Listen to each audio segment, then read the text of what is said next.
Welcome back traders to Forex Minds Up. In this video, I'll be sharing a profitable scalping system that utilizes the ADX, on-balance volume, and moving average indicators to trade indices like US 30, NAS 100. I'll show you how to add these indicators. To add ADX, we'll simply click on Insert, Indicators, and we'll click on Trend, Average Directional Movement Index. Set parameters. Make sure period is 14. Style, select none. Apply to close. Click on colors. Pick any color that you like for plus DI and minus DI.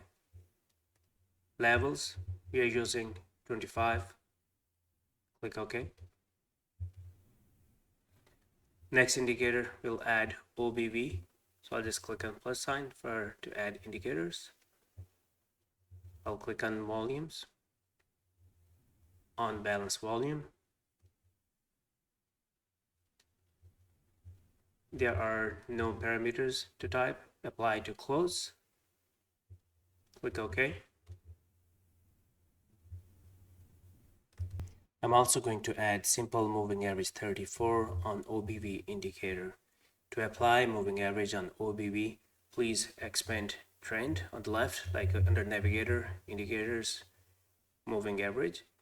Click on moving average and drag to OBV window here and release your mouse. Over here, I'll type 34 in the period and my method is simple. Instead of apply to close, we'll select previous indicators data and I'll click on OK. So let's talk about trading rules. I trade M1 chart, so make sure to use the high volatility time.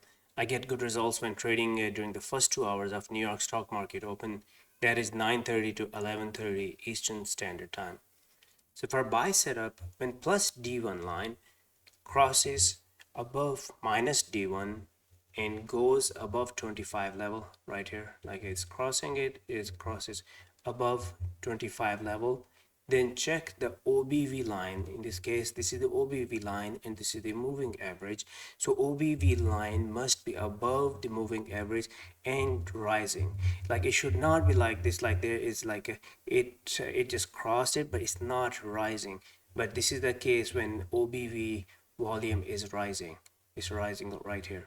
So this is the example, like when these will be like the right setup, like when we have to make sure that volume is increasing, because that is the key.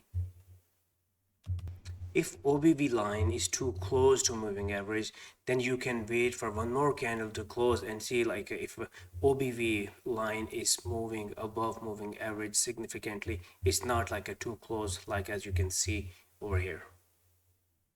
So normally I set the stop loss few pips below the setup candle or below the structure, and target is set to 1 to 1 or 1 to 1.5 of my risk. There's also an option to close 80% of my position at 1 to 1 and let the remaining position run until OBV crosses below the moving average.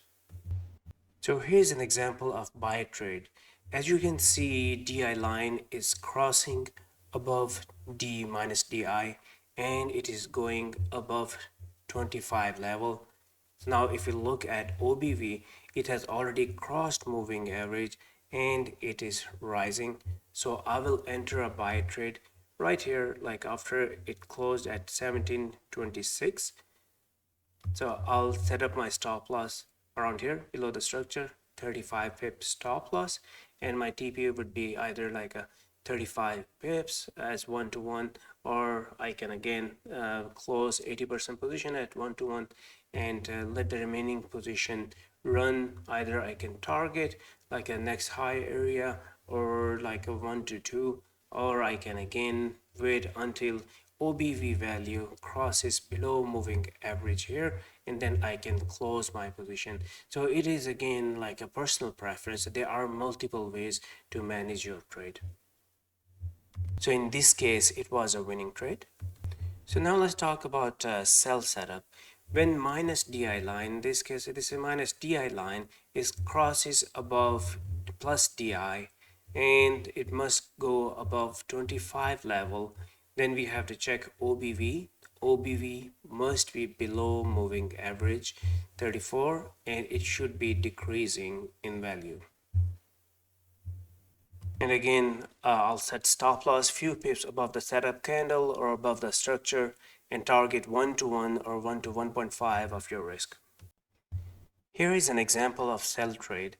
As you can see, minus DI is crossing above DI right here and it is going above 25 level. OBV is below moving average and it is decreasing. Since it is just crossing moving average, so I can wait for one more candle to get a clean entry.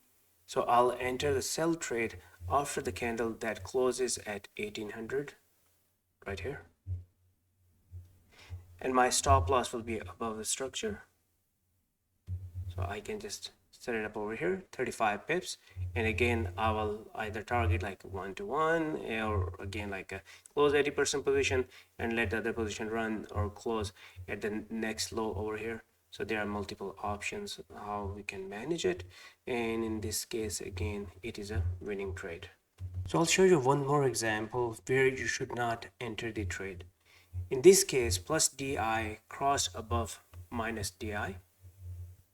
I select here, right here, it crossed above minus DI, but it did not immediately cross the 25 level. As you can see, it went above, came down, and then again went up the 25 level. But in between the cross, there are multiple candles, around like a 4 or 5 candles. So this is not a good setup. A plus setup will be the one like where you will immediately see after the cross, like maybe you can wait for like one or the second candle should provide you the entry. But again, like if it's like a sideways movement, it is taking like a 4 or 5 candles to cross above 25 level, then do not take that setup. It's not a valid setup. So always wait for the right setup. So in conclusion, we have explored a profitable scalping system that leverages the ADX on balance volume and moving average indicators to trade indices like US 30, NAS 100. By following the step-by-step instructions for setting up these indicators and implementing our trading rules for buy and sell setup, you can enhance your trading strategy and potentially achieve consistent profits. Remember, trading requires discipline, patience, and continuous learning. Practice the system in a demo account first to gain familiarity and confidence before applying it to live trading. Additionally, always prioritize risk management and never risk more than you can afford to lose. If you found this video helpful, don't forget to hit the like button and subscribe to our channel for more valuable content. Feel free to leave any questions or comments below and we'll be happy to assist you. Thank you for tuning in and as always, happy trading.